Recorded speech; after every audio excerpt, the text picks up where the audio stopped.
নির্বাচিত করা হয় যে পদ্ধতিতে, তার নাম কি বলেন তো? নির্বাচন। নির্বাচন হওয়া ছাড়া কেউ নির্বাচিত হতে পারে?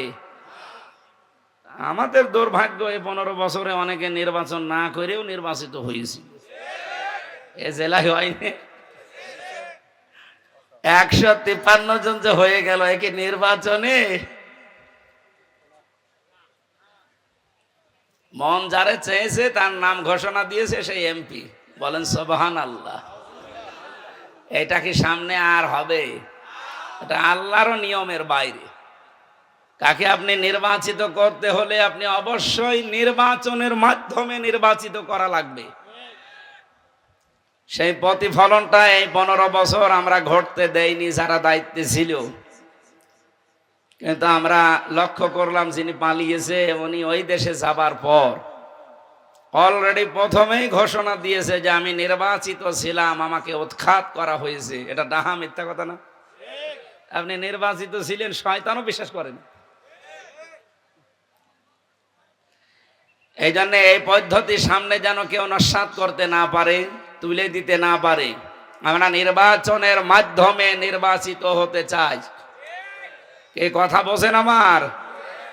নাকি অনেকে আবার ওই ধান্দায় আছেন যে কিছু লাগবে না, ঘুমিয়ে থাকবো, সকালে আমি এমপি হবে। 2 নম্বর, ওয়াহদি ইলাইহি মাইয়ুনিব। আল্লাহ দেখেন যে মানুষের মন আসলে আছে কিনা। যেই মানুষের মন আল্লাহর বিধানের দিকে ঝুঁকে যায়, এদিকে ফিরে আসে, আল্লাহ তাকে নির্বাচিত করে দিন কায়েমের জন্য কাজে লাগান। তাহলে এই দেশে যারা দিন কায়েমের চেষ্টা চালাচ্ছে, আল্লাহর বিধান, অবশ্যই তাদের মন মানসিকতা আল্লাহর বিধানের দিকে, আল্লাহর দিকে ঘুরে এসেছে, ফিরে এসেছে, ঝুঁকে পড়েছে, এবং আল্লাহ নিজে তাদেরকে নির্বাচিত করেছেন। এই জন্য তাদের দিয়ে দিন কায়েমের জন্য কাজ করাচ্ছে। সবাই তো সকাল থেকে সন্ধ্যা পর্যন্ত দিন কায়েমের কাজ করে না। যারা করছেন তারা সৌভাগ্যবান। জবান খুলে খুশি হয়ে বলেন আলহামদুলিল্লাহ। দরুদ আর সালাম পড়ছে যেহেতু রবিউল আউয়াল মাস। এটা কোন মাস? সবাই বলেন। 1 বছর পরে মাসটা আসে, আবার চলেও যাচ্ছে। যেটা দিতে এসেছিল আমরা কিন্তু এখনো সেটা নিতে পারি নাই। এই এদিকে তাকান, প্রশাসন যারা আছে ওনাদের কাজ ওনারা করবে। শৃঙ্খলা ঠিক রাখার জন্য ঠিক আপনাদের বসিয়ে দেবে। একটু রোজ সূর্যটা হেলে গেলে জায়গাটা যখন হয়ে যাবে ছায়া, তখন আপনারা বসেন, দূরে দূরে থাকেন।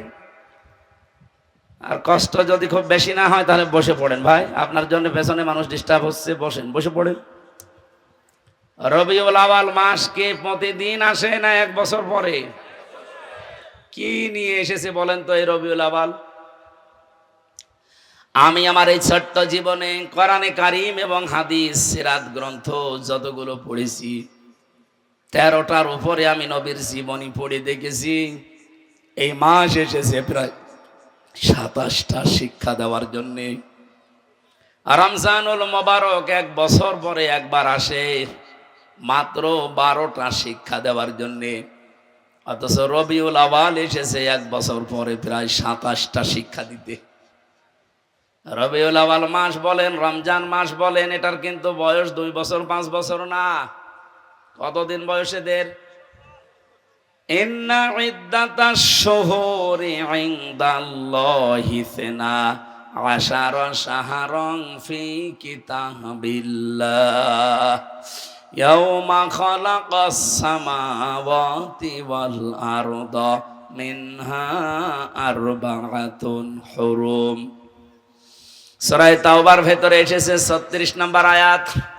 রব্বুল আলামিন বলেন, আসমান আর জমিন আমি যেদিন তৈরি করি ওই দিন থেকেই গণনা হিসাবে 12টা মাসের নাম আমার কিতাবে আমি লিখে দিয়েছিলাম। তাহলে আসমান জমিন আল্লাহ যেদিন তৈরি করেন ওই দিন তার কিতাব বলতে এখানে কোরআনে কারিম। কোরআনের ভেতরে আল্লাহ 12টা মাসের নাম লিপিবদ্ধ করেছিলেন। যদিও একটা মাসের নাম শুধু কোরআনে আছে, তার নাম রমাদান। রমজান ছাড়া বাকি 11 মাস কোরআনে নেই। 12টা মাস একবারে এই কথা কোরআনে আছে। আমরা 12 মাস বলতেই মনে করি এটা জানুয়ারি ফেব্রুয়ারি না পয়লা বৈশাখ না। কারেন্ট চলে গেছে। জামালপুর বাসে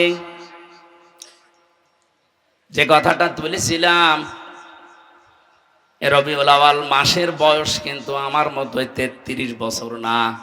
এর বয়স আসমান জমিন আল্লাহ যেদিন বানিয়েছে ওই দিন থেকে এই গণনা আসতেছে। যদিও রমজানুল মোবারকের দাম বেড়েছে, কোরআনে কারীম নাজিল হয়েছিল রাসূলুল্লাহর প্রতি, এই কারণে রবিউল আউয়াল মাসের দামও বেড়ে গেছে আমাদের কাছে মুহাম্মদ রাসূলুল্লাহ আসার কারণে। নবী যদি রবিউল আউয়ালে না এসে সফরে আসতেন, সফর মাসের গুরুত্ব আমরা দিতাম। কিন্তু দুঃখজনক হলেও সত্য, আমরা এই বাংলাদেশ, ভারত, পাকিস্তান এই 3টা দেশের মুসলিমরা যেভাবে রবিউল আউয়ালকে গ্রহণ করি, কোরআন হাদিস কিন্তু এইটা এইভাবে বলে নাই। আমরা নিয়েছি কি, এ মাস আসলে আমরা মিলাদ পড়ি, ভালোবাসা মহব্বত দেখাতে গিয়ে এমন কিছু কাজ করি যেটা শরীয়তের বাইরে চলে যায়। বলেন তো, একজন সাহাবী এই পৃথিবীতে বিশ্বনবীকে যে ভালোবাসা মহব্বত সম্মান দিয়েছে, এখন তামাম দুনিয়ায় 175 কোটি মুসলমান আমরা সবাই মিলে তার মতো হবে না, হবে না। কারণ এরকম মনই আপনি তৈরি করতে পারবেন না। এই জন্য হযরতে আবু বকর রাদিয়াল্লাহু তাআলা আনহু মাত্র একদিন নবীকে পাহারা দিয়েছিলেন গারে সুরে। এই যে আমি 12-13 দিন আগে এসেছি মদিনা থেকে, মক্কায় ওই পাহাড়টার কাছে গিয়ে আমি চিন্তা করলাম, দেখি একটু উঠি। যত বড় জায়গা, 3 ঘন্টা 35 মিনিট শুধু আমার মতো যুবক মানুষের লেগেছে ওই জায়গায় উঠতে, গারে সুর।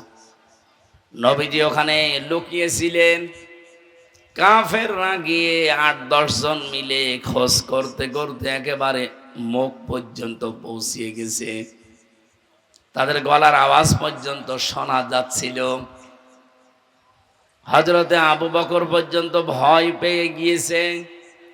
তিনি ডাক দিয়ে বললেন, হে রাসূল, যে অবস্থা, আমরা তো ধরা পড়ে গেলাম মনে হয়। বিশ্ব নবী ওই কঠিন মুহূর্তেও বিচলিত হননি, ভেঙ্গে পড়েননি। তার সাথীকে তিনি ডাক দিয়ে বলেছিলেন, লা তাহজান ইন্নাল্লাহা মা'ানা, কোনো চিন্তা নেই, কোনো ভয় নেই, আমরা 2 জন না, আমাদের সাথে আরেকজন আছে। বলেন তো কে? আপনি যত সহজে আল্লাহ বললেন, এই কঠিন পরিস্থিতিতে অত সহজে মুখ দিয়ে আল্লাহর নাম আসবে না। আপনি তো বিপদে পড়েননি, তাই টের পাচ্ছেন না।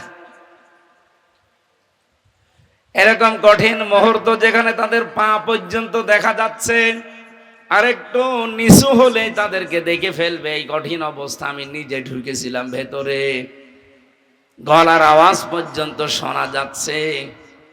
মানুষ হিসাবে আবু বকর ঘাবড়ে গিয়েছিলেন, কিন্তু রাসূলুল্লাহ ঘাবড়াননি। এই দিনটা পার হয়ে গেল।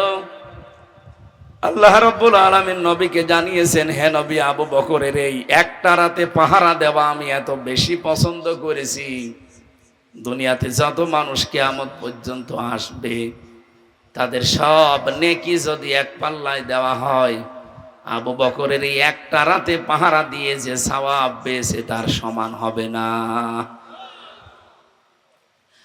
আমি কেন এই ঘটনাটা নিয়ে আসলাম? প্রত্যেকের সওয়াব পৃথিবীতে এক কাজে এক সমান হয় না।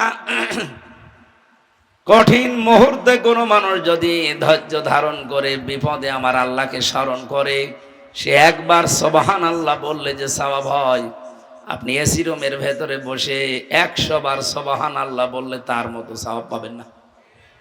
আমার কথা বোঝা যায়নি? 1 লোক 5 তলা বাড়ির একটা মালিক, 10টা দোকান আছে তার, প্রতি মাসে মাসে 1.5-2 লাখ টাকা ভাড়া আদায় করে, 5 ওয়াক্ত নামাজ পড়ে, তাহাজ্জুদ পড়ে, খায়, সুবহানাল্লাহ পড়ে, দুনিয়ার কোনো চিন্তা নেই। আর একটা লোক তার বাড়ির পাশে সকাল থেকে সন্ধ্যা পর্যন্ত রিকশা চালায়, মাথার ঘাম পায়ে ফেলে হালাল রুজির জন্য চেষ্টা করছে, সেও 5 ওয়াক্ত নামাজ পড়ে, সুবহানাল্লাহ পড়ে, এই লোকের সুবহানাল্লাহ আর রিকশাওয়ালার সুবহানাল্লাহ সমান হবে? এজন্য দ্বীনের জন্য, হালাল রিজকের জন্য পৃথিবীতে যার যে পরিশ্রম কষ্ট, এইটার উপরে তার মর্যাদা বৃদ্ধি পায়। আপনি দ্বীনের জন্য কতটুকু করছেন এটা আমার আল্লাহ ভালো জানে। হালাল পথে টিকে থাকার জন্য আপনার কতটুকু মুজাহাদা আছে, চেষ্টা আছে, এটা কেউ না দেখলেও আমার আল্লাহ কিন্তু দেখতেছে। কথা বলেন। কোরআনে কারিমে আমি পেয়েছি সূরা হজের ভেতরে, আল্লাযীনা ইযা যুকিরাল্লাহু ওয়াজিলাত কুলুবুহুম ওয়াস-সাবিরিনা আলা মা আসাবাহুম ইলা আখির আয়াত। এই পৃথিবীতে যার সামনে আল্লাহর নাম উচ্চারণ করে দিলে সে ভীত সন্তুষ্ট হয়ে যায়, তার অন্তরাত্মা কেঁপে ওঠে। আর যারা দিনের উপরে চলতে গিয়ে বিপদ আপদ আসলে, মুসিবতে, তারা ধৈর্য ধারণ করে। আল মুকিমিস সালাতি ওয়া মিম্মা রাযাকনাহুম ইউনফিকুন, তারা নামাজকে দাঁড় করানোর জন্য সমাজে রাষ্ট্রে চেষ্টা চালায়। আবার এদিকে তাকান, যে কথাগুলো বলছি এগুলো তাড়াতাড়ি ইবাদত কবুল হওয়ার চিহ্ন। আপনার সামনে আল্লাহর বিধানের কথা বললে, আল্লাহর জিকিরের কথা, তার নামের কথা বললে আপনার অন্তরাত্মা কেঁপে ওঠে, আপনি ভয় পান। আপনি যদি ওগুলো মেনে চলতে না পারেন, আপনি ভীত সন্তুষ্ট হয়ে পড়েন যে না, আমি এগুলো পারছি না। 2 নম্বরে, বিপদ আপদ মুসিবত আপনি এই দিনের উপরে হালাল রিজিক উপার্জন করতে গিয়ে যা আসে, আপনি ভেঙে পড়েন না, ধৈর্য ধারণ করে টিকে থাকার চেষ্টা করেন। আমি বলেন তো, যে গুণগুলো বলছি আপনার ভেতরে আমার ভেতরে এখন আছে 100 ভাগ? নেই। 3 নাম্বার, আল মুকিমিস সালাতি, যারা নামাজকে পড়ে না, দাঁড় করায়। এখানে আল্লাহ যদি নামাজ পড়ার কথা বলতেন তাহলে ফাসাল্লি দিতেন। আল মুকিমিস সালাত, যারা নামাজকে দাঁড় করানোর চেষ্টা করে পরিবারে, সমাজে, রাষ্ট্রে। মিম্মা রাযাকনাহুম ইউনফিকুন, তাদেরকে আল্লাহ যে রিজিক দিয়েছে, এই রিজিক মানে শুধু খাবার না, এই রিজিক মানে পাওয়ার, রিজিক মানে ক্ষমতা, রিজিক মানে আপনার প্রভাব প্রতিপত্তি, টাকা পয়সা। আপনি যা দুনিয়ায় অর্জন করেছেন চলার জন্য, এগুলো এক কথায় আরবিতে রিজিক বলা হয়। থানাতে একজনকে নিয়ে পিটাচ্ছে এক এসআই মনে করেন। হঠাৎ ওসি সাহেব থানাতে প্রবেশ করে দেখে একটা নিরপরাধ, নিরক্ষর নিরপরাধ মানুষ, গ্রাম্য মানুষকে এসআই পিটাচ্ছে। ওসি সাহেবের কিচ্ছু করা লাগবে না, ওর দিকে তাকিয়ে যদি বলে, এই বেটা কি করিস, এই কথা বললে আমার মনে হয় লোকটার অত্যাচার বন্ধ হয়ে যাবে। পরে যখন বিচার আচার হবে তখন করেন, কিন্তু ওই সময় এই যে ওসি সাহেব যে চেয়ারে আছে, এই চেয়ারটার একটা মর্যাদা আছে অন্যান্য কনস্টেবলদের কাছে। ওনার নিচে ওই থানা যারাই কাজ করে সবাই ওনাকে কি বলে, বলেন বলেন? উনি সবার যেহেতু অভিভাবক ওই থানায়, ওনার চেহারা দেখে, ওনার যে চেয়ার আছে চেয়ারের মর্যাদা দেখে ওই লোকটা অত্যাচার বন্ধ করতে বাধ্য। এইটা হচ্ছে ওসি সাহেবের রিজিক। কথা বলছেন আমার? এভাবে যে যেখানে যেই রিজিক পেয়েছেন, পৃথিবীর এই রিজিক গুলো যারা আমার আল্লাহর জন্য, মানবতার জন্য খরচ করবে, এই 4টা কাজ দেখবেন যার ভেতরে যত বেশি, তার ইবাদত তত তাড়াতাড়ি আল্লাহর দরবারে কবুল হচ্ছে। আপনি এবার নিজের সাথে আয়াতটা মিলিয়ে দেখেন আপনি কত দূর আছেন। আপনার সামনে আল্লাহর বিধানের কথা বললে, আল্লাহর জিকির, আল্লাহর স্মরণের কথা বললে আপনার ভেতরে কাঁপ ধরে না, আপনি নরম হন না। আরো অনেক মানুষ আছে তার বৃদ্ধি আরো বেড়ে যায়। এই কথা বোঝে? জানে দুনিয়ায় চলতে ফিরতে বিপদ আপদ মুসিবতে যে যত বেশি ইসলামের জন্য, আল্লাহর জন্য, রাসূলুল্লাহর জন্য টিকে থাকতে পারবে ধৈর্য ধারণ করে। আমি এখানে একটা নতুন তথ্য বলছি, এদিকে তাকান। ইন্না মা'আল উসরি ইসরা ফাইন্না মা'আল উসরি ইসরা। পরিচিত আয়াত একটা, বহুবার জীবনে আমিও পড়েছি। এখান থেকে একটা নতুন তথ্য আমি ছোট্টবেলা একটা ছোট্ট তথ্য পেয়েছি। রব্বুল আলামিন বলেন ইন্না মা'আল উসরি ইসরা, অবশ্যই কষ্টের সাথে সুখ আছে। শব্দটা বলতে গিয়ে আমার আল্লাহ উসরুনের আগে আলিফ লাম দিয়েছেন, কিন্তু ইসরার আগে আলিফ লাম নেই। যারা আরবি বোঝে, যারা গ্রামার পড়ায় বুঝবেন, আলিফ লাম এখানে নির্দিষ্ট করার জন্য, মারেফা করার জন্য ব্যবহার করা হয়েছে। আল্লাহ কষ্টের যেখানে কথা দিলেন সেখানে দিলেন উসরুন, এটা এক বচন, আলিফ লাম দিয়ে নির্দিষ্ট করে দিলেন। কিন্তু ইসরা বলার সময় আর আলিফ লাম দেয়নি। আধুনিক তাফসীর গুলো পড়তে গিয়ে আমি দেখেছি, পৃথিবীতে কোনো মানুষ যদি একটা কষ্ট সহ্য করে, না আপনি দাঁড়াচ্ছেন, মানুষ আপনার দিকে তাকাচ্ছে,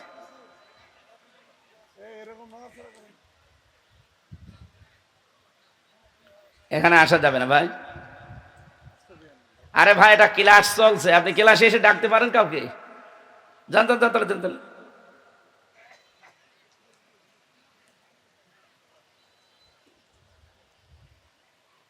একটা কষ্ট যদি আপনি দুনিয়াতে সহ্য করেন, আর ওই কষ্টটা যদি হয় আল্লাহর জন্যে, রাসূলুল্লাহর জন্যে, মানবতার জন্যে, মাস্ট বি আপনার জীবনে এবং মরণের পরে কমপক্ষে 10 থেকে 70টা সুখ আপনাকে আল্লাহ ভোগ করাবে। না আন্দাজে সুবহানাল্লাহ আলহামদুলিল্লাহ বলতে বলছি না, কি বললাম বুঝেছেন কিনা বলেন। আপনি যদি দুনিয়ায় একটা কষ্ট সহ্য করেন, আর কষ্টটা যদি হয় 3টা কারণে, কষ্ট পেলেই হবে না, 3 কারণ থাকা লাগবে। হয় আপনার এই কষ্টটা হয়েছে আল্লাহর জন্যে, রাসূলুল্লাহর জন্যে, অথবা মানবতার জন্যে। এই কারণে যদি কেউ কষ্ট সহ্য করে দুনিয়ার এই জমিনে একটা, কমপক্ষে তার জন্যে 70টা সুখ অপেক্ষা করছে। আপনি কষ্ট পেয়েছেন পরকীয়া প্রেম করে, আপনার জন্য সুখ অপেক্ষা করছে? কষ্ট পেলেই হবে না। হাসিনা যে পালিয়ে গেছে কষ্ট পায়নি? পাইছে। মানে কি, আপনি দেখেছেন যাওয়ার দিন কি কান্না, কষ্ট না পেলে এভাবে কান্দে। কিন্তু তার এই কষ্টটা বলেন তো আল্লাহর জন্যে, রাসূলুল্লাহর জন্যে, মানবতার জন্যে, আরো মানবতা ধ্বংস করেছে। তাহলে কষ্ট পেলে আপনি সুখ পাবেন, শান্তি পাবেন 10টা থেকে 70টা, জীবনেও না। আল্লাহ আয়াতটা পরে আরেকবার রিপিট করেছেন, ফাইন্না মা'আল উসরি ইসরা, অবশ্যই কষ্টের সাথে সুখ। আল্লাহ পরে বলেন নাই, মা মানে সাথে, সঙ্গে, এতটুকু বলেন নাই। আল্লাহ এর আগে ইন্না লাগিয়ে গ্যারান্টি দিয়েছেন। আমি আয়াতটা ছোট, তাতে কি চিন্তা ভাবনা করে অনেক তথ্য এখান থেকে পেয়েছি। আর একটা বিষয়, দুনিয়াতে কোনো মানুষ যদি একটা সুখ ভোগ করে, আর ওই সুখটা যদি হয় অবৈধ সুখ, কত মানুষ সুখে শান্তিতে আছে, কিন্তু সুখগুলো বৈধ সুখ না, অবৈধ সুখ। যারা অন্যের বউ ভাগিয়ে নিয়ে আনন্দে বসবাস করছেন, সুখ পান না। সুখ না পেলে আপনি অন্যের বউ নিয়ে থাকেন কি করে? অবশ্যই সুখে আছেন, কিন্তু এই সুখটা কি বৈধ সুখ? এক কথা বলা লাগবে, বৈধ সুখ, অবৈধ সুখ। এরকম যত অবৈধ শান্তি সুখ আপনি দুনিয়ায় ভোগ করবেন, এক একটা অবৈধ সুখের কারণে কমপক্ষে 10 থেকে 70টা অশান্তি, অকল্যাণ, অপমান, লাঞ্ছনা, গঞ্জনা, এগুলো আপনাকে দুনিয়া আখিরাতে ভোগ করা লাগবে। এবার আপনি নিজের জীবনের সাথে মিলান, আপনার জীবনে কোনো অবৈধ সুখ হচ্ছে কিনা। যদি একটা অবৈধ সুখ ভোগ করে থাকেন, একটা অবৈধ সুখের কারণে আপনি রেডি হয়ে যান, দুনিয়া আখেরাতে আপনাকে আল্লাহর ৭০টা কষ্টে ফেলবে। এরকম যত রকমের অবৈধ শান্তি সুখে আছেন, এখনই থেমে যান। আমি তো শুধু একটার নাম বললাম, পরকীয়া প্রেম, যেহেতু অবাধ্য কাজ, অবৈধ কাজ, এরকম বহু অবৈধ আছে। আমি যে হাদিস পড়েছিলাম, এদিকে তাকান। বিশ্ব নবী জানিয়েছেন, আন আবি যাররিন রাদিয়াল্লাহু তাআলা আনহু قال قال النبي صلى الله عليه وسلم من ادعى ما ليس له فليس منا। যেই জিনিস তোমার না, ওইটা যদি জোর করে জবরদস্তি করে নিজের আয়ত্তে, নিজের দখলে নিয়ে নাও। আবার শোনেন, যেটা আপনার না কিন্তু আপনি জোর করে জবরদস্তি করে নিজের দখলে নিয়ে নিয়েছেন, ওই দিন থেকে আপনার জীবনে দুইটা ক্ষতি আরম্ভ হয়ে গেছে। এক নম্বরে ফালাইসা মিন্না, আপনি ওই দিন থেকে আর নবীর উম্মতের ভেতরে নেই, বের হয়ে গেছেন। জামালপুরবাসী, আমি বলেছি আপনারা ধর্ম ভীরু, ধর্ম অন্ধ না।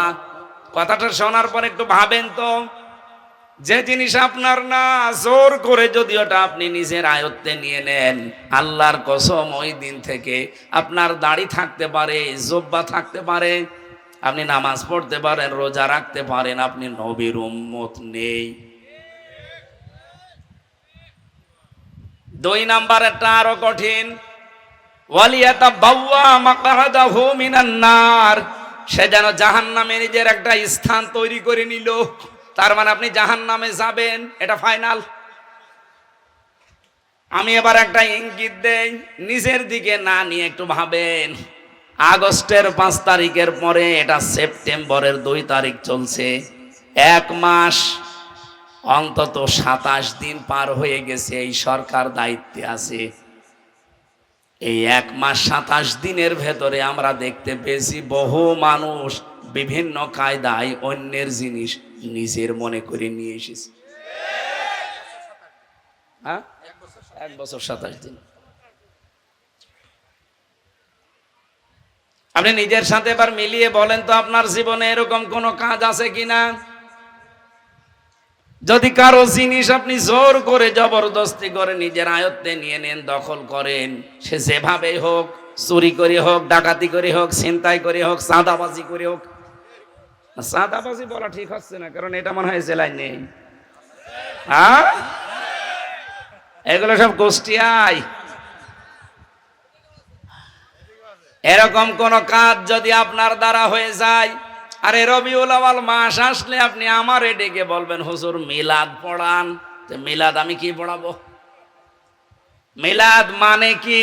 মিলাদ মানে বিলাদুন থেকে এসেছে, এর বাংলা অর্থ জন্ম বৃত্তান্ত।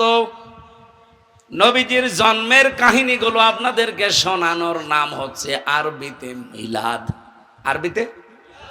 আর নবীর জীবন চরিত্র আলোচনা করা, এর নাম সিরাত। যেহেতু রবিউল আউয়াল মাস আসলে আমরা মিলাদ দেই, মিলাদের প্রথম শিক্ষা এইটা। আপনি দেখেন সিরাত ইবনে হিশাম, তার জন্মের কাহিনী লেখা আছে।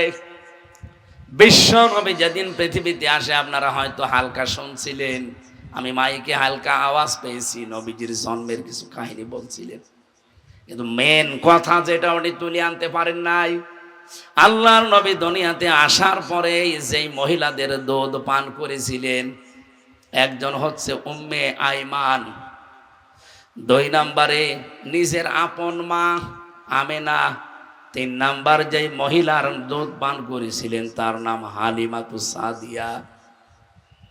এবার এই উমরায় যে আমি নিজে হালিমার বাড়িতে গিয়েছিলাম, যদি ওই চিহ্নগুলো নেই, মুআল্লিম বলছিল আমার, এই যে এই জায়গায় নবীজি থাকতেন, ছাগল চড়াতেন, এইটাই সে হালিমার বাড়ির চিহ্ন। 1500 বছর আগে আমার চোখ ফিরে গেছে যে বিশ্ব নবী এই জায়গাতে খেলাধুলা করতেন। জামালপুরবাসী, আমি কাহিনী বলার জন্য না, আমি যদি 1 মিনিটও কথা বলি সেখান থেকে একটা শিক্ষা নিয়ে আসি। হযরতে হালিমা বলেন, তাকে আমি শুধু বুকে তুলে নিলাম, ডান স্তন তারে দিলাম, তিনি পান করলেন। বাম স্তন যেই দিয়েছি মুখ বের করে নিলেন। একবার দুইবার না, তিনবার আমি তার মুখ লাগালাম। মোহাম্মদ ছোট্ট মানুষ, এই শিশু বয়সে আমার স্তন থেকে তিনবারই মুখ বের করে নিয়েছে। চোখের ইশারা দিয়ে যেন আমাকে বোঝাতে চাই, মা হালিমা জোর করেন কেন? ডান স্তন এটা আমার অধিকার ছিল, আমি তো পান করেছি। বাম স্তন এটা আমার অধিকার না। আমি জানি আপনার সন্তান আর একটা আছে আব্দুল্লাহ, সে আমার দুধ ভাই, এইটা আমার দুধ ভাই আব্দুল্লাহর অধিকার।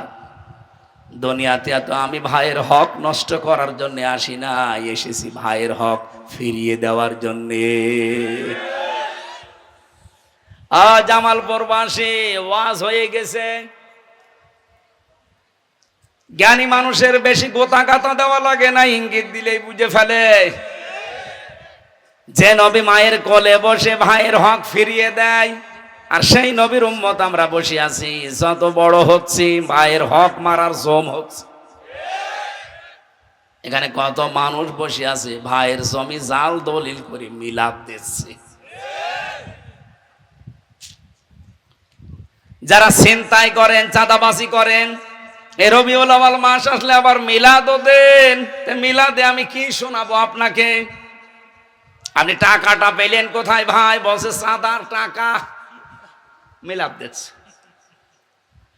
অথচ নবীজি মায়ের কোলে বসে এই রবিউল আউয়ালে জন্ম নিয়েই তিনি ডান স্তনটা পান করে বাম স্তনের মুখ বের করে দিয়েছিলেন। না, ভাইয়ের হক আমি নষ্ট করতে পারি না। এই মিলাদ যদি আজ বাংলাদেশে আমরা মানতাম, বলেন তো এদেশে চাঁদাবাজি হওয়া সম্ভব? বলেন। কারণ আমি কার জিনিস জোর করে নেব? ও জিনিসই তো আমার না। আর যে হাদিস শুনলেন এটা কত কঠিন। যারা অন্যের জিনিস নিজের দখলে নিয়ে নেয়, ওই দিন থেকেই সে নবীর উম্মত থেকে খারিজ হয়ে যায়। আমি তো হাদিস পড়ার পরে দেখলাম বাংলাদেশে 1 বছর 1 মাসে বহু মানুষ নবীর উম্মতই নেই। আমি একটু বেশি বলে ফেললাম? না না, কিছু হয়নি, কেবল শুরু হচ্ছে। আপনি বলেন তো, নিজের বিবেকের কাছে প্রশ্ন করি, আপনি নবীর উম্মতই যদি না থাকেন, আমির হামজা কেন কাবা শরীফের ইমাম দিয়ে আপনি মরে গেলে জানাজা পড়ালে কাজ হবে? কারণ আমি কি বলবো জানাজায়? আপনার যে কবরে দেব কি বলবো ওই সময়? যে বিসমিল্লাহি ওয়া আলা মিল্লাতি রাসূলিল্লাহ, আল্লাহর নামে রাসূলের দলে দিয়ে গেলাম। অথচ আপনি আল্লাহর নামেও নেই, রাসূলের আদর্শেও নেই। তা আমি এই মিথ্যা কথা বললে কাজ হবে? জেলখানায় যতদিন আমি 3 বছরের ভেতরে, মাওলানা মামুনুল হক হাফিজাহুল্লাহ উনি আমার সাথে 3 বছর ছিলেন। সকালবেলার খাবার আমরা এক জায়গায় খেতাম বসে। আমার মনে হয় এই 3 বছরের প্রতিদিন উনি আমাকে একটা কথা অলরেডি শুনিয়েছে। প্রতিদিন না হলেও মাঝে মাঝে তিনি বলতেন, হামজা বাইরে যদি যেতে পারি কোনো কাফেরের জানাজা পড়াবো না, যাবো না। আমি ওনারা বলতাম যে ভাই কাফের পান কোথায় আপনি? এদেশে 92% মুসলমান। তখন কয়েকটা হাদিস পড়ে আমারে ব্যাখ্যা শুনিয়ে বলেছে, এই দেখো কাফের আছে কি নেই। কারণ নবীর উম্মতের বাইরে যারা আছে সব কি? এই বলেন বলেন, আপনি কোন ইহুদিকে নবীর উম্মত বলতে পারেন? কারণ সে কি? কোন খ্রিস্টানকে নবীর উম্মত বলতে পারেন? ইহুদি, খ্রিস্টান, বৌদ্ধ, হিন্দু, মাজুসি এরা যেমন নবীর উম্মত না, কাফের। যারা অন্যের সম্পদ জোর জবরদস্তি করে দখল করে চাঁদাবাজি করে নিজের আয়ত্তে নিয়েছেন, আপনিও ওই রকম। কারণ ফালাইসা মিন্না, ফা শব্দটা মাঝখানে আছে। আমি বালাগাত মান থেকে ফা শব্দটা 19টা অর্থে পেয়েছি। এরা 13 নাম্বার কায়দায় লেখা আছে, আগেরটা পরেরটা। এটাকে মিল করার জন্যে আগের কোনো দোষ গুণ যদি আপনার ভেতরে থাকে, পরবর্তী যে শাস্তি বা সুসংবাদ আসতেছে মাস্ট বি আপনার উপর পড়বে। তাহলে আগের শব্দগুলো আপনার জীবনে পাওয়া যাচ্ছে। যে জিনিস আপনার না, আপনি জোর করে নিজের আয়ত্তে নিয়ে রেখেছেন, তাহলে আপনি আজকের থেকে ফালাইসা মিন্না, নবীর উম্মত নেই। 2 নম্বরে আপনার জন্য জাহান্নামের একটা স্থান নির্ধারিত হয়ে আছে, আপনি মরবেন আর সঙ্গে সঙ্গে জাহান্নামে চলে যাবেন। এই অংশটুকু আমি বানালাম। বলেন সূরা আন-নিসা 4 নম্বর পারা 17 নম্বর পৃষ্ঠা 14 নম্বর লাইনের 10 নম্বর আয়াতের শেষের দিকে পাবেন। যত তাফসীর আছে বাংলাদেশে, আমার এই ছোট্ট জীবনে আমি প্রায় 42টার উপরে এর সাথে মিলিয়েছি। সব মুফাসসির এক কথাই দিয়েছেন। দেখেন তো কারো সাথে মেলে কিনা। ইন্নাল্লাযীনা ইয়াকুলুনা আমওয়ালাল ইয়াতামা যুলমান ইন্নামা ইয়াকুলুনা ফি বুতুনিহিম নার সালাউনা সাঈরা। নিশ্চয় যে বা যারা এই পৃথিবীতে এতিমের মাল খাচ্ছে এবং খাবে, এখানে ইয়াতামা দিয়েছেন আল্লাহ, ইয়াকুলুনা শব্দ দিয়ে। আকালা ইয়াকুলু মানে খাওয়া। এই শব্দটা যদি আল্লাহ আকালা দিত তাহলে আমি এই আয়াত পড়তাম না। ইয়াকুলুনা দিয়ে আমরা ঝামেলায় আছি। ইয়াকুলুনা এটা মোজারে, বর্তমান, ভবিষ্যৎ, প্রেজেন্ট, ফিউচার। যারা বর্তমানে খাচ্ছেন, ভবিষ্যতেও যারা খাবেন। আমওয়ালাল ইয়াতামা যুলমান, এতিমদের মাল সম্পদ জুলুম করে ফাঁকি দিয়ে। ইন্নামা ইয়াকুলুনা ফি বুতুনিহিম নার, ইন্নার পরে যদি মা আসে, আরবি গ্রামার যারা জানে জিজ্ঞাসা করেন, বাংলা অর্থ হয় একমাত্র, কেবলমাত্র, শুধুমাত্র। ইন্নামা ইয়াকুলুনা ফি বুতুনিহিম নার, একমাত্র তারা জাহান্নামের আগুন ছাড়া আর কিছুই খায় না। এবার আমার প্রশ্ন, এতিমকে বলেন তো। অ্যাডভোকেট আনিসুজ্জামান গামা, ওনার মা বাবা বেঁচে আছে, আব্বা আছে, আম্মা নেই, তার মানে হাফ এতিম। অনেকে এতিম। আমরা মনে করি শেষে বেলায় যাদের মা বাবা মারা যায় এরাই শুধু এতিম না। আপনি আধুনিক ব্যাখ্যাগুলো দেখেন, এতিম মানে আমরা অধিকাংশ মানুষ বুঝি এতিম, মিসকিন, এগুলো অসহায়। অসহায় না? কার কাছে অসহায়? এই পৃথিবীতে যে যেখানে দায়িত্বে আছেন, আপনার নিচে, আপনার আন্ডারে যারা কাজ করে সব আপনার কাছে এতিম। বলেন। আপনি এই জামালপুর জেলার ডিসি, এসপি, আপনার আন্ডারে এই জেলায় যত পুলিশ কনস্টেবলরা কাজ করে, এই জেলায় যতগুলো থানা আছে, থানার ওসি থেকে শুরু করে, টিওনো থেকে শুরু করে যত পুলিশ কনস্টেবল আছে সব আপনার কাছে এতিম। তারা যদি কোনো কিছু পাওয়ার অধিকার রাখে, হক রাখে, সেগুলো সরকার আপনার মাধ্যমে মনে করেন পাঠায়, ওইটা আপনি 9-6 করে এদিক ওদিক করে খান। এটা জাহান্নামের আগুন ছাড়া কিচ্ছু না। আমি তো শুধু একজনের নাম বললাম, এরকম প্রত্যেকটা দিক আর বিভাগ আছে। আমি কি নাম ধরে ধরে বলবো? কথা বোঝা যাচ্ছে? এতিম মানে শুধু মা বাপ নেই, এইটা এতিম না। আপনি যেখানে আছেন, আপনার নিচে যারা আছে সবাই যেহেতু আপনার কাছে এতিম, এদের কাছে খুব অসহায়, যেহেতু তারা খুব সতর্কতার সাথে ব্যবহার করা লাগবে। তাদের কোনো সম্পদ যেন আপনার পেটে না আসে, সে যে কোনো কায়দায় হোক। এতটুকু যদি আল্লাহ বলে শেষ করে দিতেন তাও আমি আয়াতটা পড়তাম না। এর পরেরটা ঝামেলা আছে। এই যে সিন শব্দটা আল্লাহ আয়াতের প্রথমে লাগিয়েছেন, সিন, সাফা, কদ, লাম, এরকম 13টা শব্দ আছে। আরবি গ্রামারে আছে কোন সেন্টেন্সের আগে যদি একটা আসে, বাংলা অর্থ দাঁড়ায় অতি তাড়াতাড়ি, অতি শীঘ্রই। তার মানে এই চরিত্র যাদের আছে, মানুষের সম্পদ যারা মেরে খান, ফাঁকি দিয়ে খান, অন্যায়ভাবে ভক্ষণ করেন, যদি আপনি এখনো পরিবর্তন না হন, মারা যেতে দেরি, কবরে জাহান্নামে সাঈর জ্বলন্ত আগুন লাগিয়ে দিতে আল্লাহ দেরি করবে না। আমি আয়াতটা পড়ার পরে মিলিয়েছি, বাংলাদেশের বহু নামধারী মুসলমান শুধু মরে যেতে দেরি, ওর কবরে আল্লাহ জাহান্নামের আগুন লাগিয়ে দিতে 1 সেকেন্ডও দেরি করছে না। অথচ উপরে ফুলের মালা দেওয়া, কি কথা বলে না কেন? আবার কবর 2 তালা করে দিয়েছে। আপনি যতই 10 তলা কবর বানান, টাইলস লাগান, মোজাইক পাথর দিয়ে খোদাই করে নাম লিখে দেন অমক চেরাগালি, ওর নিচে আল্লাহ আগুন লাগিয়ে দিয়েছে। কারণ ওর জীবনে এতিমের মাল, অসহায় মানুষের সম্পদ আত্মসাৎ করার রেকর্ড নেই। বলেন বলেন। আমি যে হাদিস পড়লাম, আমি বানিয়ে পড়েছি হাদিসটা। সুতরাং আজকে থেকে আমাদের এই মুহূর্তে সতর্ক হওয়া দরকার, যে জিনিস আমার না ওইটা যেন আমার আয়ত্তে চলে না আসে। হ্যাঁ, হাদিসের ব্যাখ্যা এবার বলছি, এদিকে তাকান। নবীজি বলেন, যারা ব্যাখ্যা করেন তাদের কথা এটা, কোন জিনিস যদি আপনারই কিন্তু আপনি হাতছাড়া করে ফেলেছেন, আপনি হারিয়ে ফেলেছেন, আপনার আয়ত্তে আর নেই, ওইটা যদি সুযোগ আসার পরে আপনি আবার ফেরত পেয়ে যান, তাহলে এই হাদিসের শাস্তির আওতা মুক্ত থাকবেন আপনি। কি বললাম বোঝা গেছে?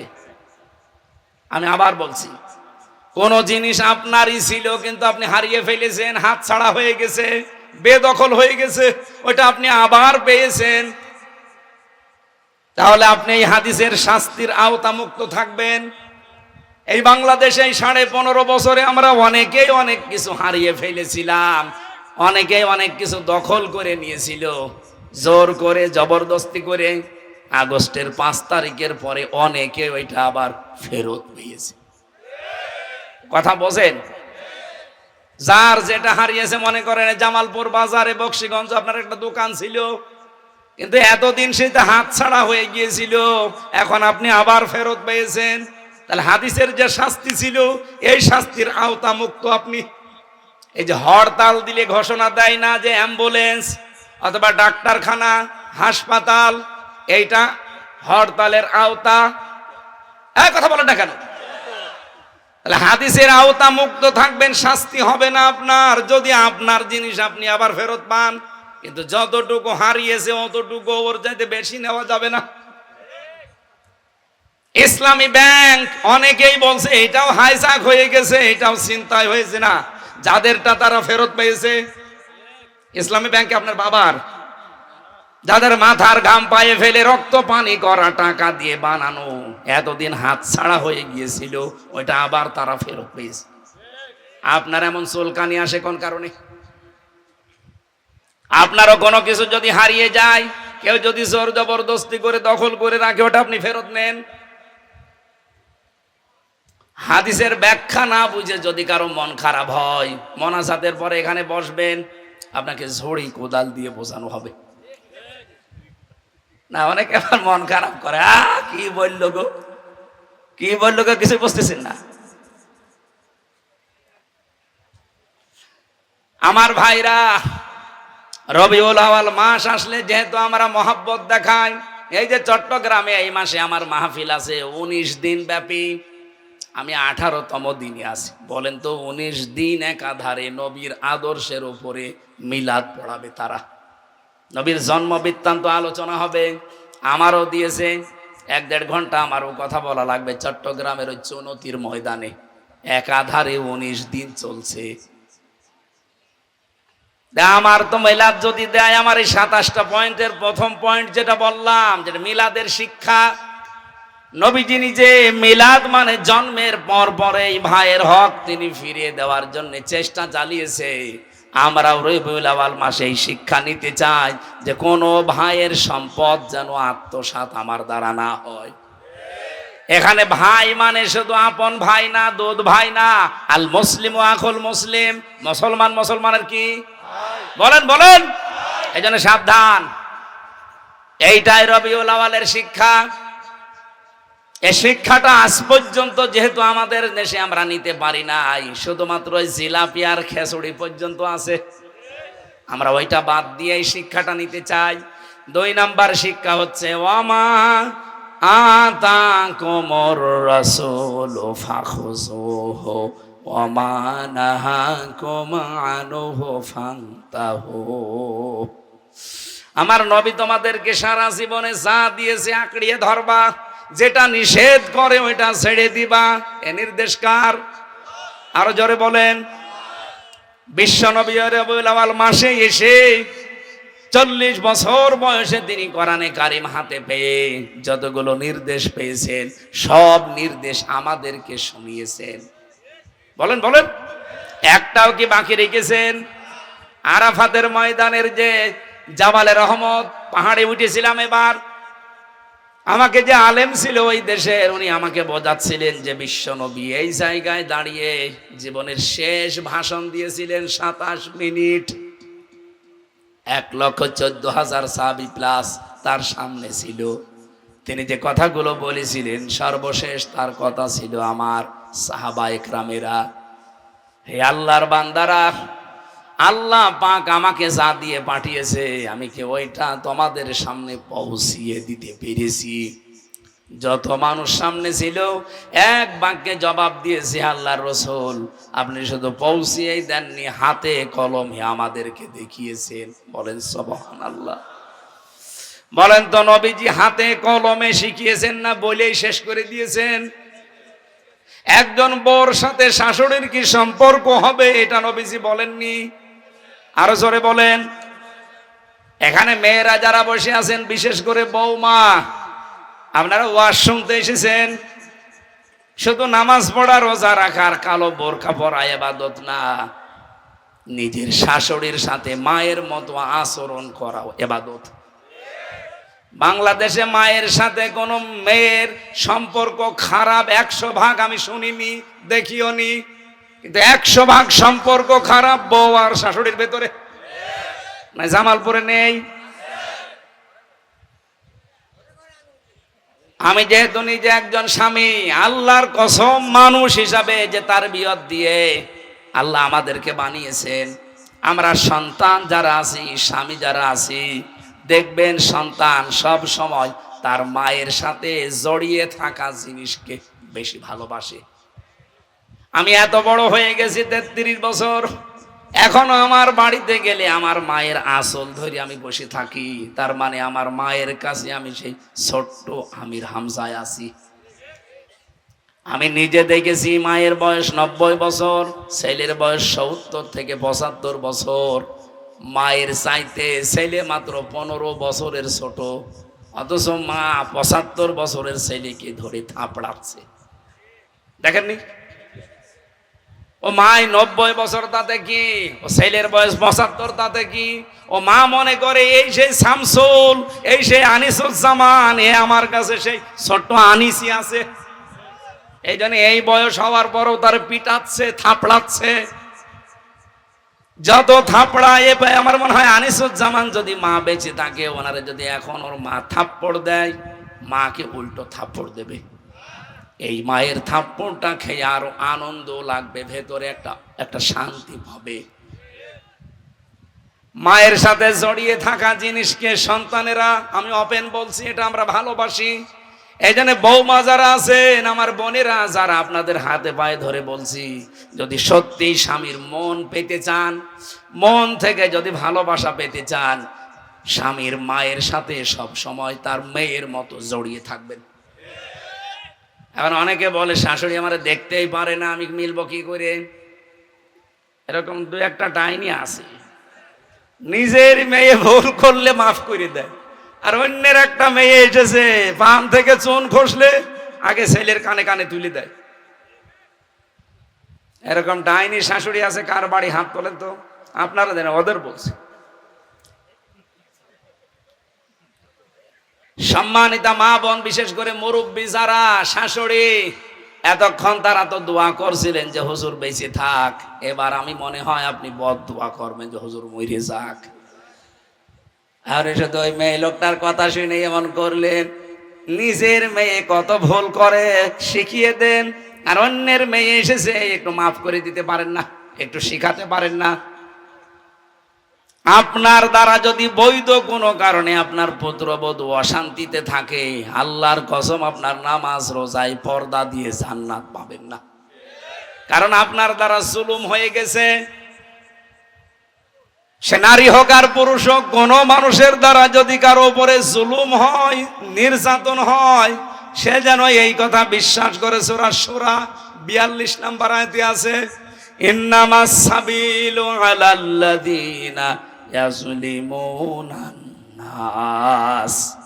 এই পৃথিবীর ময়দানে আমি আল্লাহ নিজে মামলা দায়ের করব কয়েক প্রকার মানুষের বিরুদ্ধে। তার এক নম্বরে যারা মানুষ হয়ে মানুষের ওপরে জুলুম করে, অত্যাচার করে। আল্লাহ কিন্তু ইয়াজলিমুনাল মুসলিমুনা দেননি যে মুসলমান হয়ে মুসলমানের উপরে যারা অত্যাচার করে। বলেন তো এখানে গাঢ় আছে যারা, গাঢ়কে মানুষ না? বলেন বলেন। খ্রিস্টান যারা আছে ওরা মানুষ না? হিন্দু যদি এলাকায় থাকে হিন্দুরা মানুষ না? তাহলে মানুষ হয়ে যদি কেউ মানুষের কোনো অধিকার নষ্ট করে, তার উপরে কোনো জুলুম করে, সে পরিবার থেকে রাষ্ট্র পর্যন্ত যে কোনো জায়গায় যদি আপনার দ্বারা জুলুম হয়ে যায়, কসম আল্লাহর, আপনি আল্লাহর মামলার আসামি। এখানে অ্যাডভোকেট আছে পিপি।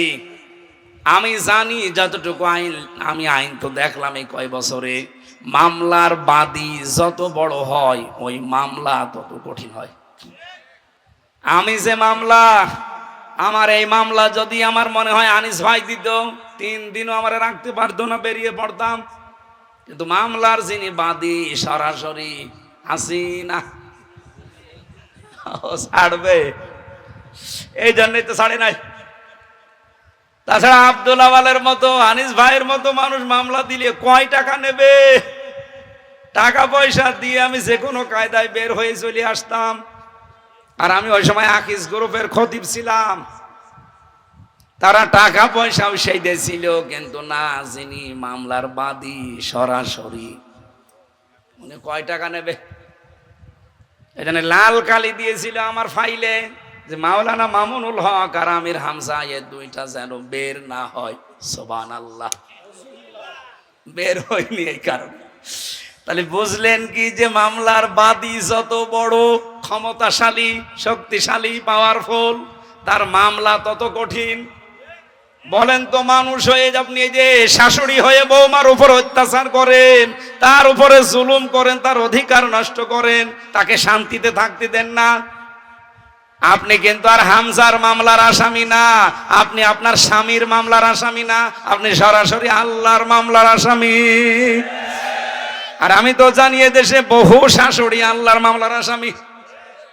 যেই লোকটা আল্লাহর মামলার আসামি, ওর জন্য দোয়া করে কোনো লাভ আছে? কিয়ামতের দিন আল্লাহ নিজে বিচারপতি, নিজেই মামলার বাদী। আশা করছি আমার ইঙ্গিতপূর্ণ কথা আপনি বুঝেছেন। এরপরও যদি না বোঝার ভান করে থাকেন, আপনার কোরআন শরীফ দিয়ে হবে না, বাকারি শরীফ লাগবে।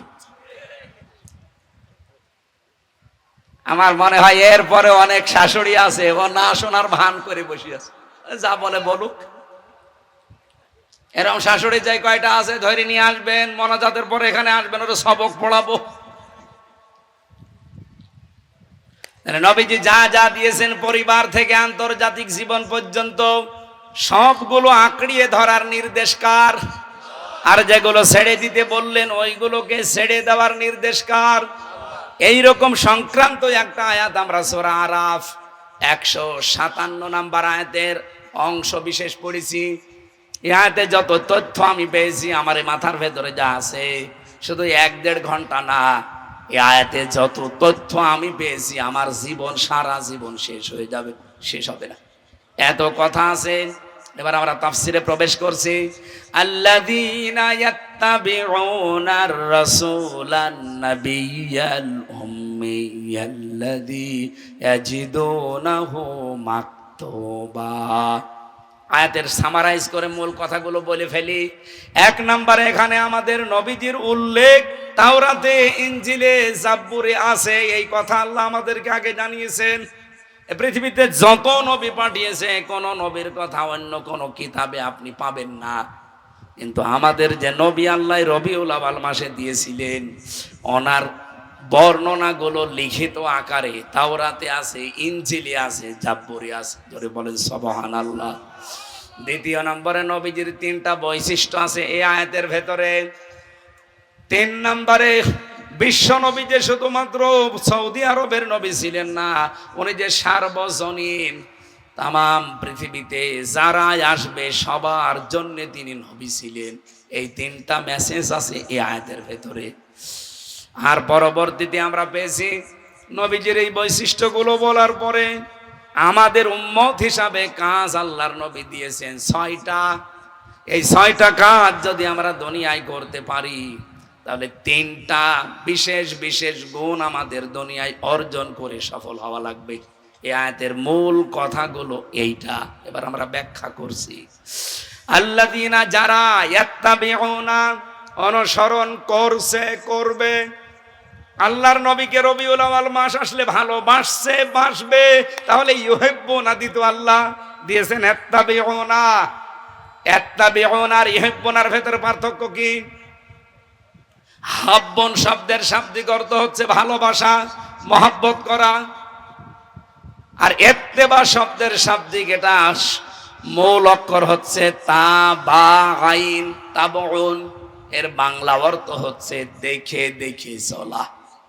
আমার সামনে মাওলানা আব্দুল আওয়াল হেঁটে যাচ্ছে, কিভাবে হেঁটে যায়, কিভাবে মাজা দোলায়, কিভাবে হাত নাড়ায়, কত দূর ডিস্টেন্সে পা ফেলে, কোন দিকে তাকায়, ঠিক ওইভাবে দেখে দেখে চলার নাম তাবন।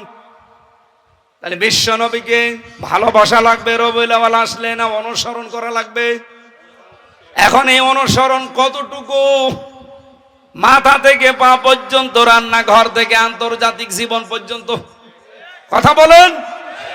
হয়তো আপনার শরীরের ভেতরে অনুসরণ আছে, আপনার পারিবারিক জীবনে অনুসরণ আছে, সামাজিক জীবনে অনুসরণ আছে, অর্থনৈতিক জীবনে অনুসরণ আছে, রাজনৈতিক জীবনে আপনি আর অনুসরণ না করে অন্য কাউকে অনুসরণ করেন, তাহলে এই আয়াত আপনার মানা হয়েছে? বলেন বলেন। আর আমি যতটুকু দেখছি বাংলাদেশে আমাদের অনুসরণ শুধু আমাদের 3.5 হাত বডি, পরিবার, এই শেষ। এর বাইরে আমরা নবীর আদর্শকে সমাজে মানতে পারি না, অর্থনীতিতে মানতে পারি না, সংস্কৃতিতে মানতে পারি না, রাজনীতিতে মানতে পারি না, আন্তর্জাতিক জীবনে তো নেই। আপনি আয়াতটা যে প্রথম শব্দই তো গড়মিল হয়ে গেল। যারা অনুসরণ করছে, করবে, কোন নবীর? এখানে 3টা বৈশিষ্ট্য দিয়েছেন। 1 নম্বরে রাসূলা, তিনি রাসূল ছিলেন। রাসূল কাকে বলা হয়? সংবাদ বাহক। এই পৃথিবীতে বিশ্ব নবী মুহাম্মদুর রাসূলুল্লাহকে আল্লাহ যত সংবাদ দিয়ে পাঠিয়েছেন, আপনি সংবাদের ইংরেজি শব্দটা একটু লক্ষ্য করেন তো। ইংরেজি কি? নিউজ। News, NEWS। এন দিয়ে আপনি যদি ধরেন নর্থ, ই দিয়ে যদি ধরেন ইস্ট, ডাব্লু দিয়ে ওয়েস্ট, এস দিয়ে সাউথ। বলেন তো পৃথিবীর আর কোন জায়গা বাকি আছে? বলেন। তামাম পৃথিবীর সব জ্ঞান আমার আল্লাহ, আসল যেটা ওটা নবীকে, রাসূলকে, এটা দিয়ে আল্লাহ পাঠিয়েছিলেন। তার মানে আমি যদি জ্ঞান অর্জন করি, আল্লাহ রাসূলের কাছ থেকে জ্ঞান অর্জন করা লাগবে। আজ তা বড় বড় বিজ্ঞানীরা, এমন কোন বিজ্ঞানী নেই যে আল্লাহ এবং রাসূলের এই দেওয়া গ্রন্থ বাদ দিয়ে কোন নতুন জিনিস আবিষ্কার করেছে না। বাইরের দেশগুলোতে আমি যখন যাই, বিশেষ করে অমুসলিম দেশে, এই যে থাইল্যান্ডে, মালদ্বীপে, আমেরিকায়, যতগুলো দেশে আমি, ওই যে সিঙ্গাপুরও তো অমুসলিম রাষ্ট্র, অন্যান্য দেশে মুসলমান রাষ্ট্র বাদ দিয়ে যেখানেই যাই, যে আমি আগে বিশ্ববিদ্যালয় যাই, ওই দেশের ভার্সিটিগুলো আগে যেয়ে দেখি। ভার্সিটি বেড়াতে যাওয়ার পরে আমার পরিচিত যদি কেউ থাকে, নিয়ে যায় প্রথমে লাইব্রেরিতে। আমি লাইব্রেরিগুলো যেয়ে দেখেছি, মুসলমান বলেন অমুসলমান বলেন, যত রাষ্ট্র আমি গেলাম, যে দেখি লাইব্রেরিতে সবার উপরে আল্লাহর কোরআন ওরা রেখে দিয়েছে। মানে জ্ঞানের মূল উৎস ওইটা। আপনি যত কিছু আবিষ্কার দেখেন না কেন, সব কিন্তু আসল ওইটা। ওখান থেকে চিন্তা ভাবনা করে করে ওরা গবেষণা করে বের করে। টনি বেলাওয়ারের শালিকা লরেন বুথ, খ্রিস্টান এই মহিলা ডক্টর, ওই ইরানে এসেছিল, তেহরানে বিমানবন্দরে একজন মুসলমানকে বলছে, আমি মুসলমান হব না, কিন্তু আমি ইসলাম জানতে চাই, কি পড়লে ইসলাম জানা যাবে সেইটা আমারে দেন। মুসলমান তারে কোরআন দিয়েছে, 3 বছর একাধারে কোরআন পড়েছে, বুঝেছে। আর খালি লাল দাগ দিয়েছে, 53 জায়গায় লাল দাগ দিয়েছিল। পরবর্তীতে 54 নাম্বার জায়গায় ও মুসলমান হয়ে গেছে। সাংবাদিকরা জিজ্ঞাসা করছে, আপনি তো খ্রিস্টান ধর্মের মানুষ, এ পৃথিবীতে আমরা মুসলমানদেরকে টেরোরিস্ট বলে জানি, তারা সন্ত্রাসী, তারা জঙ্গি, আপনি এই ধর্মে আসলেন কেন? লরেন বুথ বলেছে, সাংবাদিকরা, আমি কিন্তু মুসলমানদের চেহারা দেখে, আচরণ দেখে মুসলমান হইনি, আমি হয়েছি তাদের কোরআন দেখে। আর আমি কোরআন আন্দাজে পড়ি নাই, 3 বছর পড়েছি বুঝে বুঝে। আমাদের মতো আনাকুম সানাকুম না, যেহেতু অনার্স মাস্টার্স করা, ডক্টরেট করা একজন মহিলা, ও পড়েছে বুঝে বুঝে 3 বছর। এতদিন শুনতাম মুসলমানেরা বড় গলায় বলে আমাদের কোরআনে কোনো ভুল নেই, অথচ আমি ভুল পেয়েছি। এইটাই আমি জানাতাম আপনাদের মাধ্যমে, কিন্তু আল্লাহর ইশারা আমি যাকে এখন বিশ্বাস করি, আমি দেখলাম যেখানে ভুল ধরি, ওই আয়াতের পরে অথবা ওই আয়াতের পরের সরাই, ওর পরের পাড়ায় মহান আল্লাহ 1500 বছর আগে আমার এই ভুলের জবাব দিয়ে দিয়েছে। আমি আর নিজের বাপদাদার ধর্মে থাকলাম না, নিজেকে কন্ট্রোল করতে পারি না, আমি মুসলমান হয়ে গেছি। আমি এখান থেকে যেটা বোঝাতে চাচ্ছি ভাইরা, তামাম পৃথিবীতে যত কিছুর আবিষ্কার, সব কিছু আমার আল্লাহ কোরআনে দিয়ে রেখেছেন। কিয়ামত পর্যন্ত যারা আসবে এর কাছে ভিক্ষার মতো হাত পেতে রাখবে। আর যেহেতু এটা নিয়ে এসেছেন, যার মাধ্যমে আমরা যার উপর এটা পেয়েছি, তার নাম মুহাম্মাদুর রাসূলুল্লাহ। এখানে সব সংবাদ তার কাছে আছে। সব সংবাদদাতা হিসাবে আপনি তাকে বিশ্বাস করেন, কিন্তু সব সংবাদ তার কাছ থেকে নেন না, তার সব সংবাদ আপনি মানেন না, আপনার ইত্তেবা অনুসরণ হচ্ছে না। 2 নম্বরে তিনি ছিলেন উম্মি, তিনি ছিলেন নবী। আমি একটা একটা করে কথাগুলো বলতে গেলে অনেক সময় চলে যাবে, তাড়াতাড়ি করছি। আল্লাহ পাক বলেন, এই নবী, এই রাসূল, এই উম্মি, তার পরিচয় ইনদাহুম ফিত তাওরাতি ওয়াল ইনজিল, তাওরাতে ইনজিলে আমি ব্যাপকভাবে দিয়েছি। তাওরাত নাজিল হয়েছে মুসা নবীর প্রতি, মুসা নবীর নাম আছে মাত্র 9 জায়গায় তাওরাতে, আর আমাদের নবীর নাম আছে তাওরাতে 1000 জায়গায়। ইনজিল শরীফ নাজিল হয়েছে ঈসা নবীর কাছে, ঈসা নবীর বর্ণনা আছে মাত্র 7 জায়গায়। আর ইনজিলে আমাদের নবীর পরিচয়, উনি আসতেছে পরবর্তীতে, এই কথাই দেওয়া আছে 1000 জায়গায়। এখন তিনি এসে কি বলবেন তোমাদেরকে?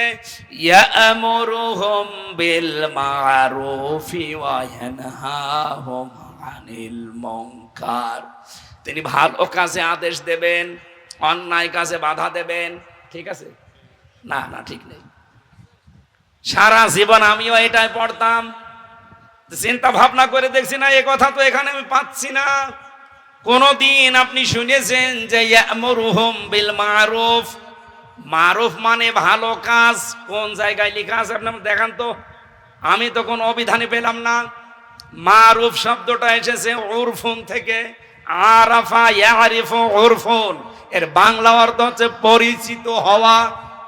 এজন্য আরাফাতের ময়দানে যে আদম আর হাওয়া মিলিত হয়েছিল, পরিচয় হয়েছিল, ওই জায়গার নাম কি? আরাফাতের ময়দানে। বলেন বলেন। তার মানে কোনো কিছুর সাথে পরিচিত হওয়া, এর নাম আরাফা। এখন আপনাকে আল্লাহ আদেশ দিচ্ছে ইয়ামুরুহুম, তিনি আদেশ দেবেন তোমাদেরকে বিল মারুফ। কিসের? কিসের? পরিচিত কাজের। এখন পরিচিত কাজ কি? আর আপনি পরিচয় হয়েছেন কখন? এই জন্যই তাফসীর মাহফিলে আসা লাগে। এতদিন আমরা শুনেছি যে ভালো কাজে আদেশ দেন, ভালো কাজ আপনি পেলেন কোথায়? এখানে তো কাজের আদেশ দেওয়া লাগবে। পরিচিত কাজ কি আর আপনি পরিচিত হয়েছেন কখন? ওই পরিচিত কাজগুলো একটা একটা করে বের করেন। কোরআন পড়ে আমি 500টা পেয়েছি পরিচিত কাজ। আর পরিচিত হয়েছি আমরা কখন, সেই বর্ণনাও এবার আমি বলছি। ওই যে আদম নবীকে আমার আল্লাহ যে বানিয়েছেন, ও আল্লামা আদামাল আসমা কুল্লাহা সুম্মা আরাদাহুম আলাল মালাইকা, আমি আদমকে শিক্ষা দিয়েছি সব কিছুর নাম। আমার প্রশ্ন হচ্ছে যে ক্লাস চলছিল জান্নাতের ভেতরে, এই জান্নাতে ক্লাস করাচ্ছেন কে? শিক্ষক। বলেন বলেন। ছাত্র আদো আব্দুল আওয়াল না, আনিসুজ্জামান না, আমির হামজা না, ওখানে সরাসরি ছাত্র হচ্ছে আদম, তার মানে একজন নবী। আর ক্লাসরুমে জামালপুর বক্সিগঞ্জ না, ক্লাসরুম জান্নাত। যেই ক্লাসরুম যত উন্নত সেখানে গবেষণা হয় তত বেশি উন্নত। আমি মালয়েশিয়া ইন্টারন্যাশনাল ইসলামিক ইউনিভার্সিটিতে গিয়েছিলাম। ওখানে যে গবেষণাগার, এই পৃথিবীতে 257টা রাষ্ট্রের 1000 বিশ্ববিদ্যালয়ের তালিকা আপনি পাবেন, বাংলাদেশের একটাও নেই। মালয়েশিয়ারও যেখানে গিয়েছিলাম ওইটাও নেই, আরেকটা আছে ওইটা নেই।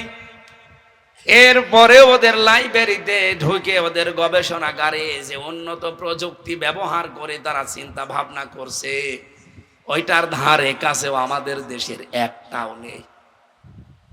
আমরা যে একটা নতুন তথ্য, নতুন জিনিস বানাবো কি দিয়ে? হ্যাঁ, আমরাও বানাই, আমি বললাম না। কি করে চুরি করা লাগবে আমরা এইটা শেখাই, কি করে রডের বদলে বাঁশ দেওয়া লাগবে এইটা শিখাই। আর তাদেরকে শিক্ষা দিচ্ছে, তারা বিশ্ববিদ্যালয় থেকে ডাক্তার হয়ে, ইঞ্জিনিয়ার হয়ে, বৈজ্ঞানিক হয়ে বের হয়। তাদের যে রাস্তা আমি দেখেছি, 100 বছরের টার্গেট দিলে 120 বছরও রাস্তা কিছু হয় না। আর আমাদের বিশ্ববিদ্যালয় থেকে ইঞ্জিনিয়ার বের হয়ে রাস্তা বানায়, 100 বছর টার্গেট দিলে মাত্র 3 বছর যায়। সেদিন এক মন্ত্রীর সাথে দেখা হয়েছিল, ও পালিয়ে আছে সিঙ্গাপুরে। হ্যাঁ, সিঙ্গাপুরে। আমি তো হোটেলে উঠি, ওখানে যে নিচে নেমে দেখি বসে বসে চা খাচ্ছে। কে এখানে বসে? হুজুর দোয়া করেন। আমি আগেই পালিয়েছি। আপনি দোয়া করবো? পালিয়েছে। হোটেলে থাকেন কেন? এ দেশে আমার বাড়ি আছে সাহেব পাড়ায়, কিন্তু আমি থাকতে পারি না। ওখানে গেলেই আমার এ দেশের 20 লাখ বাঙালি থাকে, আমার যদি দেখে পিটিয়ে ভর্তা বানিয়ে ফেলবে। এনে খুব চুরি করে আসে। ওই লোক আমার গোপন কথা কিছু বসিয়ে বসিয়ে অনেকগুলো কথা বলছিল, তার ভেতরে এইটা যে আমরা আসলে এখন কি করব, কপালের ফের সবকিছু বলে দেই। 100 টাকা যদি ওই দেশে বাজেট হয়, মনে করেন একটা ব্রিজের জন্য, রাস্তার জন্য, মাত্র 3 টাকা খরচ হয়, আর 97 টাকা আল্লাহর ওলিরা সব খেয়ে ফেলে। বলেন 100 টাকা দিয়ে একটা রাস্তা বানালি যতদিন যাওয়ার কথা, 3 টাকায় যাবে? 3 টাকা কয় বছর যাবে? 3 বছর। অন্যান্য দেশের এই যে সিঙ্গাপুরের রাস্তা, মালয়েশিয়ার রাস্তা, থাইল্যান্ডের রাস্তা ভাঙে না, নষ্ট হয় না। এই কারণে 100 টাকা খরচ হলে অন্তত 97 টাকা খরচ করে, 3 টাকা হয়তো খায়।